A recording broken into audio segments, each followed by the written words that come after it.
নারীদের জন্য আলাদা বাস চালু করেছে সরকার, সেখানে চালক হেল্পার থেকে সব নারীরাই করবেন। এটিকে আপনি কিভাবে দেখছেন? খুবই ভালো কাজ, মাশাআল্লাহ, খুবই ভালো কাজ। আমাদের মা বোনরা, মেয়েরা, তাদেরকে আমরা বিভিন্ন রকমের কথা বলে, তাদেরকে আমরা বাসার বাইরে বের করে তাদেরকে দিয়ে বিভিন্ন কাজ করাচ্ছি। তাদের যে বায়োলজিক্যাল ডিউটি আছে সেটা তো তারা করছেই। সন্তান গর্ভে ধারণ করছে, সন্তানকে দুগ্ধ দান করছে, এগুলো তো পুরুষ ভাগ করে দায়িত্ব নিতে পারে না। এগুলো তাদের করাই লাগতেছে, সারা জীবনের জন্য কষ্ট আছেই। এরপরে আবার এক্সট্রা তাদের উপরে দায় চাপায় দিলাম। সংসার চালানো যে পুরুষটার কাজ, আমরা বিভিন্ন মুখরোচক স্লোগান দিয়া বউরেও বাইর করে দিলাম। এবার বউ বাইর করে তার টাকার সব কি সে ভোগ করে? বাস্তবতা কি? সেও একটা পার্ট দেয় সংসারে বেশিরভাগ ক্ষেত্রে।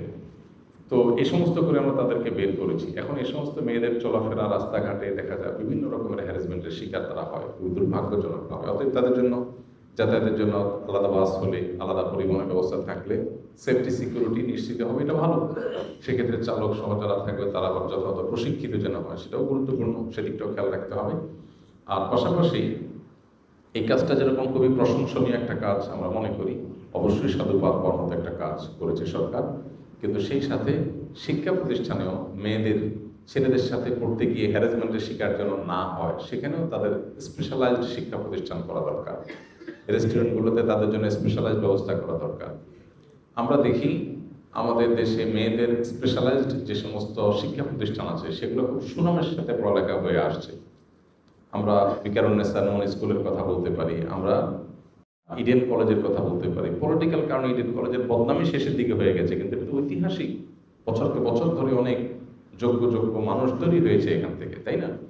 অতএব মেয়েদের বিশেষায়িত শিক্ষা প্রতিষ্ঠান থাকলে তার পড়ালেখার মান যে ভালো হয় তার উজ্জ্বল উদাহরণ তো এই দুটি, এরকম আরো উদাহরণ আছে। অতএব তাদের জন্য সেটা থাকা দরকার। মেয়েদের একটা পৃথক ইউনিভার্সিটি হওয়া দরকার, উচ্চশিক্ষা যারা অর্জন করতে চায়, যাতে ছেলেদের সাথে গিয়ে হ্যারাসমেন্টের শিকার না হয়, সেই জিনিসটা দরকার। এটা বাংলাদেশে চট্টগ্রামের নামকাস্তে একটা আছে, তাও সেটা ইসলামী আইডিওলজিক্যাল জায়গা থেকে তারা চলে না, সেখানে ধার্মিক মেয়েদের জন্য যাওয়া কঠিন হয়। কিন্তু ঢাকায় সেরকম কিছু নাই। তো এরকম প্রতিষ্ঠানও হওয়া দরকার। আমরা আশা করবো যে সে উদ্যোগও যথাযথ কর্তৃপক্ষ নেবেন। আল্লাহ তাআলা তাদেরকে তৌফিক দান করুন।